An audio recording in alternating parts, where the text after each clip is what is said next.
Products in this video were provided to the author to do a review. All opinions are 100% authors and authors alone.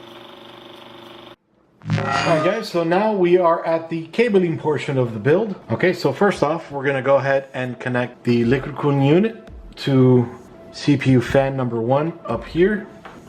And what I was mentioning before in my previous video about the liquid cooling unit getting in the way, it's kind of happening now.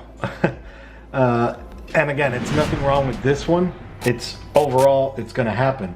I had a coming to light moment as soon as I almost started this video. I realized I never put the screws on the top of the motherboard, so I had to take the liquid cooling unit out, put those screws up there, and then put it back. This was almost one of those moments too, but thankfully it's right up here. Now, of course, we have these guys.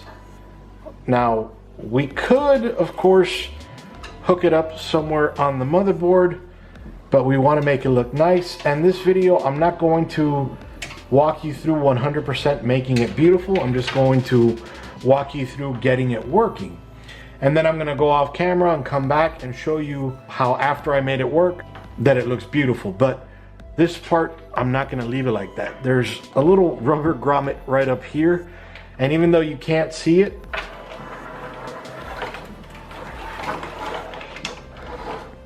you can see it right here, and you can actually, there's nothing blocking it. So now what we need to do is just fish these cables up there. So I'm going to stick my finger on this side so that I can feel it on the other side. Grab these cables. All right, that's one.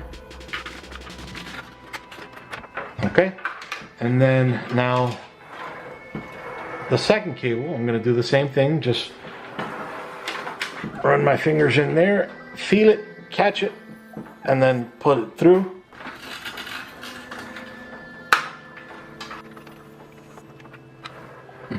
All right, so now we have that cable all the way through. We have this cable, and we're going to make it look pretty in a little bit, but again, I'm going to do that in a different off camera and then come back and show you just how nice it looks. I'm definitely not going to leave those cables just laying there. Now, one of the advantages that forgetting to screw in the rest, which I'm going to do in a minute, gives me is this USB-C connection that's in the back. You could see here there is no way to get it through. Right here is going to be the power supply cable, the 24 pin, the 2 8 pins, the USB-C, I'm sorry, the USB 3, and then the USB-C connection. So what I'm going to end up doing is fishing it through the back of the motherboard, which you have to be very careful. Now you can use, and I can show you back here. So exposing this right here, you can see a lot of the soldering points and everything sticking out through there. Now, they're not very sharp.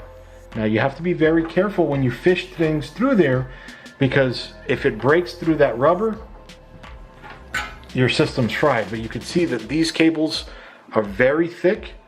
They have a lot of plastic to them. So I'm just going to slide it through here, and also being careful that I don't break the board. Just slide it through here and it goes pretty easily. And then I'm going to fish also the USB 3. That's going to make me have to remove this tray just for now, because the way the cable is going under here. So I'm just going to make it go through here. So they have a lot of good things on this case, but a lot of weird things. Now, it could be just because of this case. I'm sorry, this motherboard. It is first off an EATX motherboard, and while the case does support it, it's EATX boards always fit a little awkward. So I'm just making sure that I'm not going to hit anything as I'm fishing that cable through. So one of the odd things that this case does, and actually I just saw a potentially different way,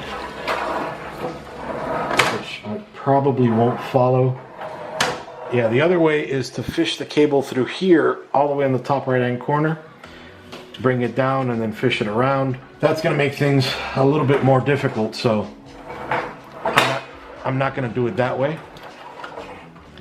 Okay, so I have both of these cables through here, and now what I'll do is, because it's there anyway, I'm gonna fish 2 SATA cables, and you see how there's this cable on the top, this cable down here. Don't overlap cables. That's gonna add a lot of stress to the motherboard. So I'm just gonna fish that through there, and then fish that through here. Because they are thin cables, those you can overlap, but these you cannot. Okay, so now that that's there, I'm gonna go ahead and attach them. Okay, I'm gonna bring that USB 3 cable. Sorry, this cable's in the way. Okay, I've attached that one. Now, I'm gonna fish this back through just so that we don't have a lot of slack. Now I'm gonna fish that USB-C cable. Just plug it in right in here. Now, your motherboard may not have USB-C. There we go. A little bit of an eyesore, but I'll try to fix that up in a little bit. And then we're gonna go ahead and connect these SATA cables.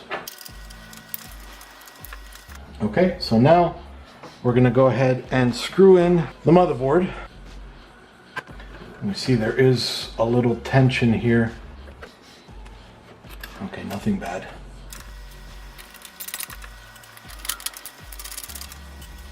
So usually with EATX boards, you expect a little bit of some problems because it is an enthusiast board. Enthusiast stuff doesn't typically come easy. All right, so there we go. Now let's see how we can do the 8-pin and the 24-pin. I'll start with the most difficult looking one, the 24-pin. That is going to be a little difficult. So what I'm gonna have to do is I'm gonna have to remove this. Actually, there's a grommet right here. I'm gonna feed all these cables through the grommet, and I'll be right back. All right, so in order for me to remove that grommet, it's actually a little bit more difficult than I thought it'd be. I actually have to remove, or to remove this plate to fit things through this grommet, at least so that I can see what I'm doing. I'm gonna need to remove this plate. Now, in order to remove this plate, in case you want to know, I have to remove the front panel, which is not very easy, but I'll show you how to do it. Okay, so right up here,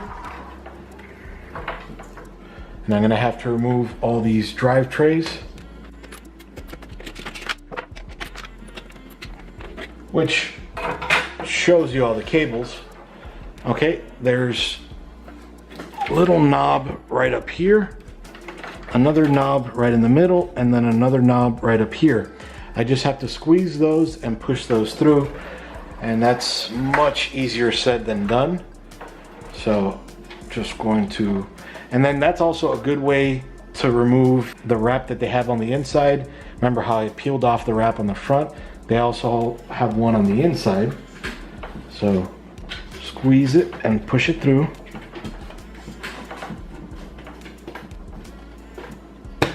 Okay, that's the bottom. Now, while pushing out with my thumb on the bottom, I'm gonna be squeezing that, and you see how that one came out kind of easy. And now I have my thumb in between there so that it doesn't push back in. Okay, I just pulled that one out. Now,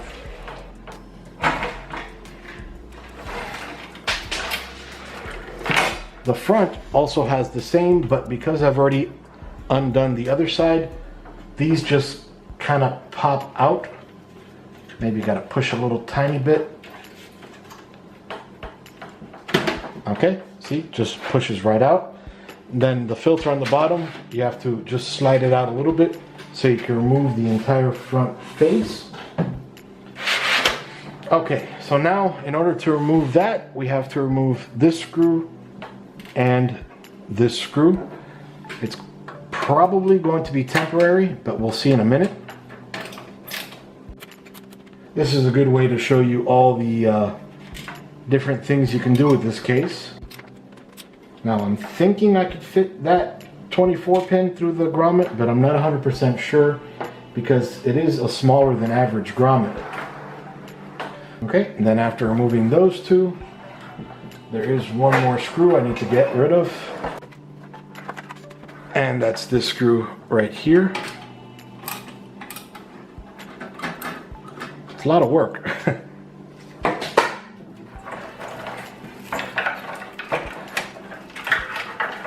Probably would have been easier if I wouldn't have put the power supply in there.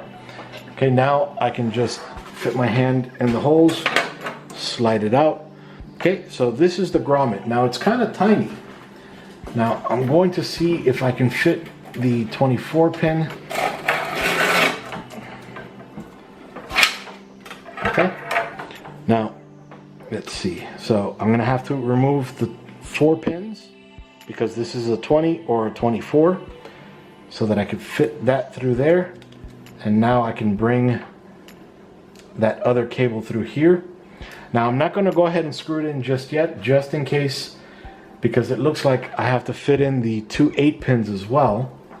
So I'm just going to bring that up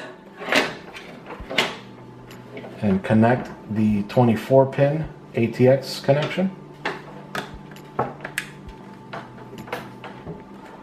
Now that's not entirely Fractal's fault. This is also a design by EVGA, the way that they moved everything out here.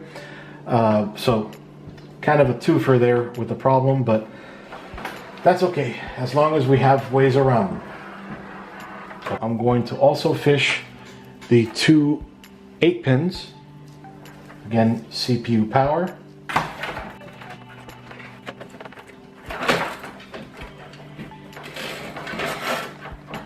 Okay, so we have them here.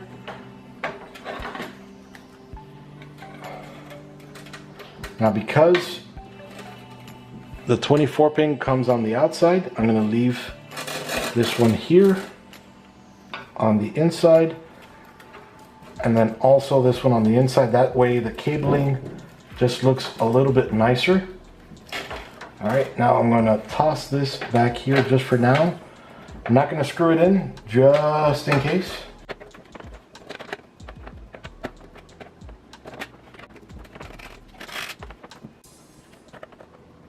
All right, now plug that one in,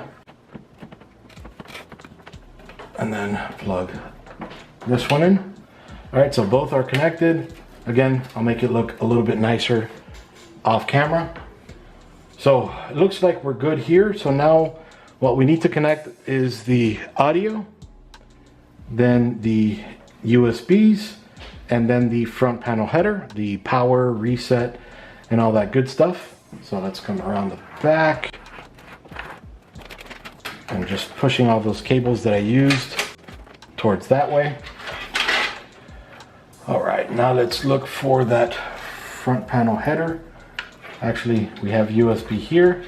We're gonna feed it through this center grommet. It's right there, and we'll come back to it in 1 sec. And then here are the front panel header. Again, I'm gonna feed it through the grommet.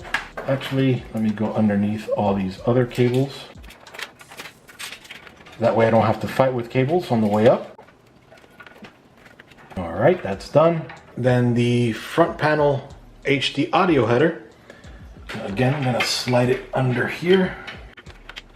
Now we're gonna slide it through the hole that doesn't have a rubber grommet. It's just the hole. I think that's where it's going to go. Right over here. All right, now let's turn everything around. Yep, that's where it goes.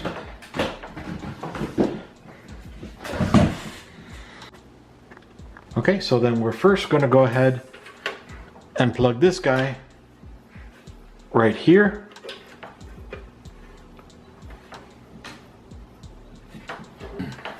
Okay, looks nice, right? And then we're going to go ahead and move these extra cables, these header, front panel header cables out of the way, and then plug in the USB 2.0 header.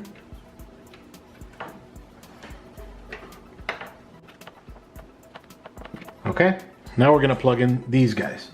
So now we need to look for, and this is gonna be different on every motherboard, but we're going to look for the reset switch, which is this purple one right here. And if you can't read these down here, which it's very tiny silk screening, but you can always look at the motherboard manual and for your motherboard, and it'll tell you. Okay, so then we connect the HD LED.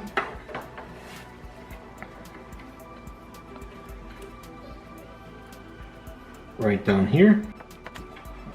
Okay, so then we're left with the power switch and the power light.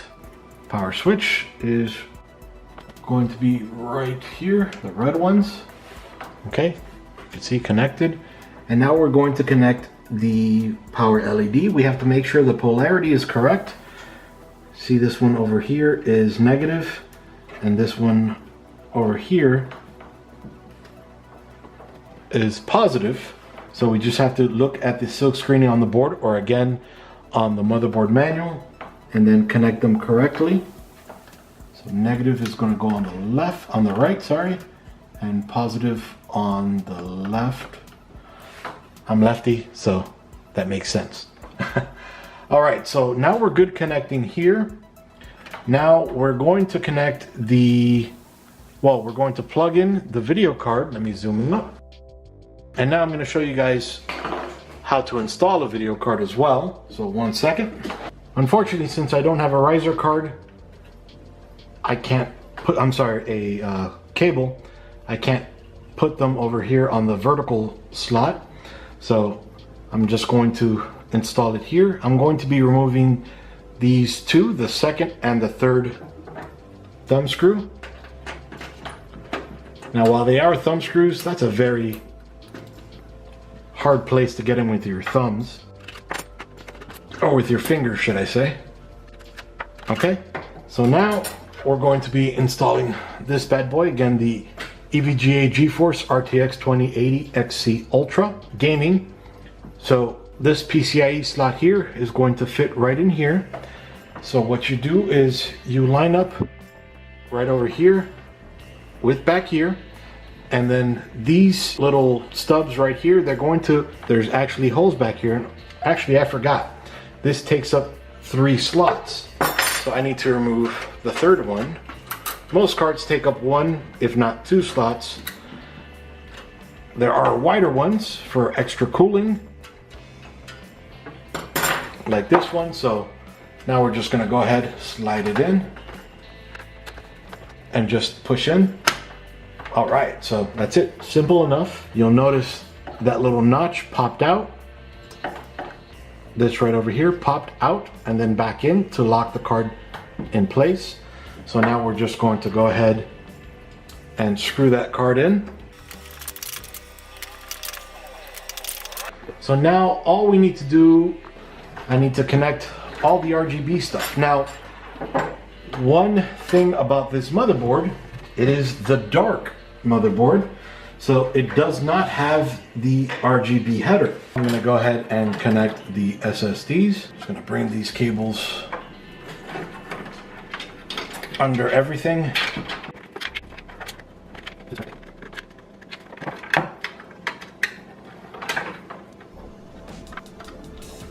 Okay, and now we get the SATA power, and I'm going to connect this one, the furthest one out.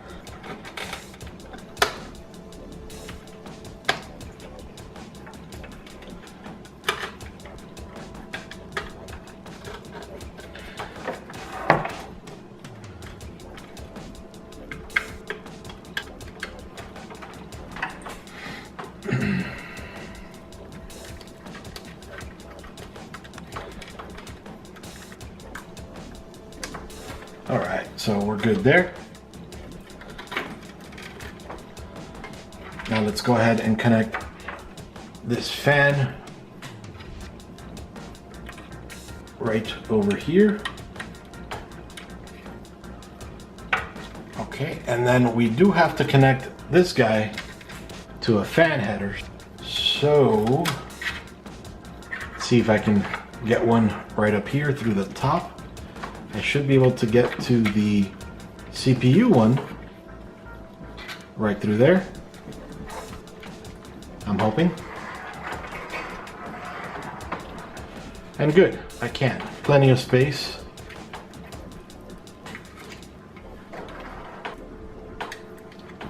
All right, now I'm just gonna pull that one through just to make it look a little bit nicer. And then I'll disconnect this one and just put it over. All right, so now we have the front fans. Plug this one here.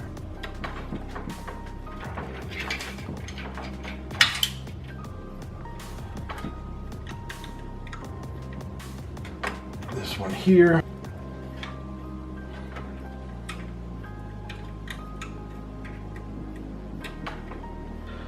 And now we're going to go ahead and connect this guy to a SATA cable, SATA power cable.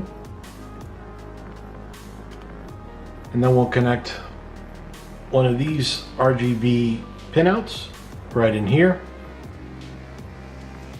Now, I'm not 100% sure how this is going to function, being that the EVGA Z390 dark motherboard does not have RGB, but that's okay. This should be able to address that. I'll definitely let you guys know. So I'm gonna go ahead, and actually I need to plug in the PCIe cables. You see, that's why I didn't screw it in just yet.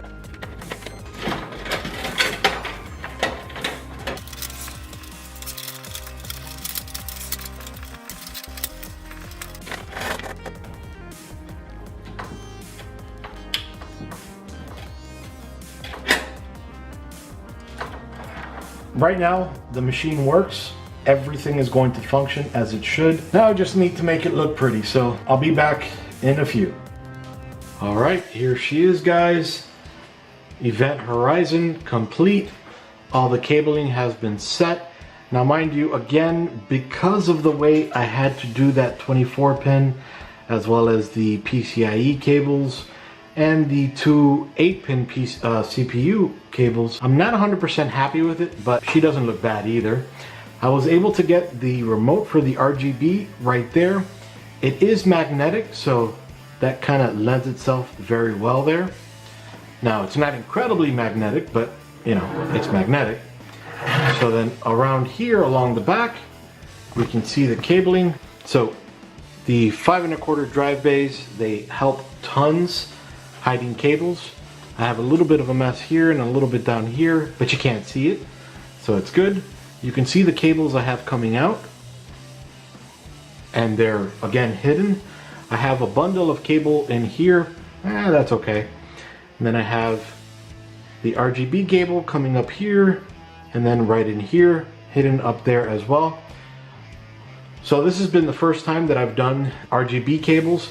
So I found it kind of cool, but the way that you would daisy chain each of those fan cables to each other, and then finally back here into that same cable that fed into that little remote you saw.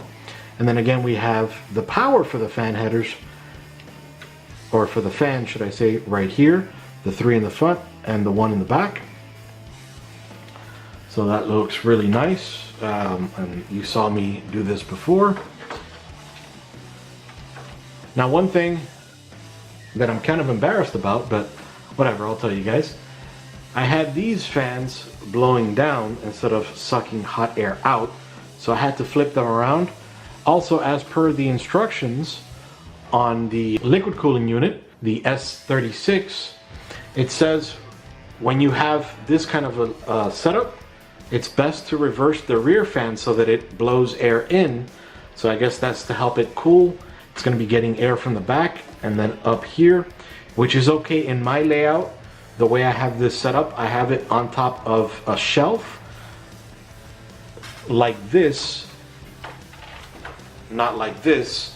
So it works very well. It's going to be sucking air in from the back, and well, not really from the back, but from the side. And then it's going to suck that cool air up here and then the cool air coming up here, it's going to suck it up there, as well as regulate some airflow inside the case.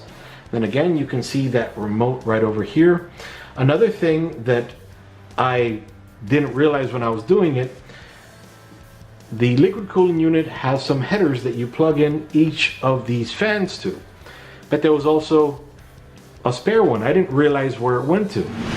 If you notice, that hub had 4 connections, so I plugged the power into that. Then I realized that one of these cables has this cable for the pump feeding through that cable, so that's where it's getting the power from that CPU fan header. So I was just confused as to where that power was coming from, but I got it. So again, this is the Event Horizon machine. You're going to see a lot more from me soon. So again, that was the hardware video, building the machine, and now cabling the machine. And you're going to see a lot more from this soon. Iggy out. See you guys. Products in this video were provided to the author to do a review. All opinions are 100% authors and authors alone.